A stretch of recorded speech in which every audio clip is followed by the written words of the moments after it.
Satu lagi yang juga menarik adalah mengenai hutang ya. Hutang kita tuh kan makin tinggi ya. Tapi kalau kita lihat pembangunan makin banyak, tapi banyak pembangunan yang tidak bermultiplier efek terhadap ekonomi. Jadi pembangunan infrastruktur besar-besaran, bahkan ada daerah yang mau mengembalikan infrastrukturnya ke pusat gara-gara setelah dia dapat dari pemerintah pusat dibangun infrastruktur, dia nggak bisa kuat, nggak bisa bayar maintenance-nya gitu. Nah ini kan terjadi di hampir banyak daerah gitu. Misalnya pelabuhan di mana-mana tapi nggak ada kapalnya gitu.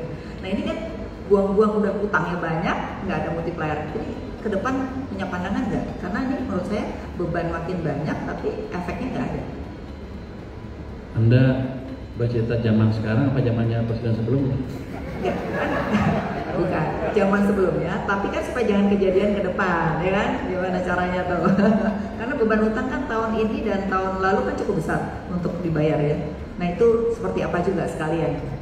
Waktu zaman sebelumnya kan pembangunan kan bukan di daerah, banyak di pusat kan oleh PU sebagai mesin pertumbuhan untuk infrastruktur kan utamanya itu. Mungkin itu yang terjadi, ada sebagian yang nggak pas. Kalau daerah yang membuat selama dikontrol dengan baik harusnya nggak apa-apa. Jadi yang penting adalah nanti mereka buat apa, kita kontrol dari pusat seperti apa. Gitu. Seperti kemarin ada pemerintah Kaltara bilang kami nggak punya jembatan sehingga banyak penduduknya ke Malaysia dibanding ke Kalimantan Indonesia nya. Ya.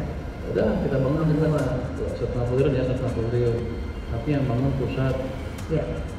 Jadi dia nggak ada beban tambahan sana. Tapi nanti ke depan kan kayak tadi yang sulit kita bangun sini. Tapi pelan-pelan kan harusnya daerah membangun seperti sini dalam hal itu. Iya, iya. Tapi saya pikir sih kita nggak perlu balik ke sentralisasi lagi. Setuju. Diperbaiki jalannya, desentralisasi yang ada. Untuk itu daerah harus lebih cerdas lagi membelanjakan uang anggaran. Ya, oke. Nah soal utang gimana nih? Kalau kita lihat utang 2 tahun ini cukup besar. Apakah memang kita mau restro atau kita apa yang akan kita lakukan untuk bayar utang? Ini kan tiba-tiba jadi menteri langsung bayar utangnya gede banget tuh. Gimana? Kenapa Anda khawatir tentang utang? Ya masuk bayar utang kan uangnya nggak cukup. Kata siapa? Kalau Anda belajar fiskal kan tahu rasio ukuran satu negara bisa bayar utang seperti apa. Kayak mau atau mampu. Jadi rating agency melihat kita dua, itu sebetulnya mau atau mampu. Dia akan memakai berbagai macam indikator macam-macam, tapi sebenarnya hanya dua itu. Satu apa? Defisit to GDP ratio ya untuk bulan tahunannya, sama debt to GDP ratio. Ya, masih aman itu. Kita lihat yang paling strict katanya di mana? Maastricht Treaty kan. Berapa defisit GDP-nya? 3%. Debt to GDP ratio-nya yang dianggap aman 60%. Ya. Kita berapa? Defisitnya di bawah 3%. Tax ratio-nya di bawah 40%. Jadi dengan standar internasional yang paling ketat pun kita masih prudent. Lihat negara-negara Eropa, semua mendekati 100%, Amerika ada 100% debt to GDP ratio-nya. Jepang 275%, Singapura ya 100% ya, gede banget. Jadi dari ukuran itu harusnya saya aman. Jadi ibu nggak usah terlalu panik.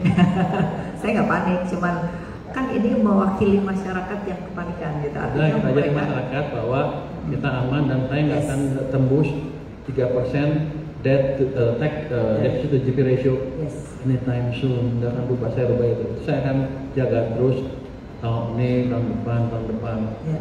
Nanti kalau tumbuh kita udah 7%, misalnya 7%, kita pertimbangkan perlu nggak kita kurangin pajak atau perlu nggak kita kurangin debt-nya atau perlu nggak kita tambahin debt-nya untuk nembus 8%. Ya. Download Tribun X sekarang, menghadirkan lokal menjadi Indonesia.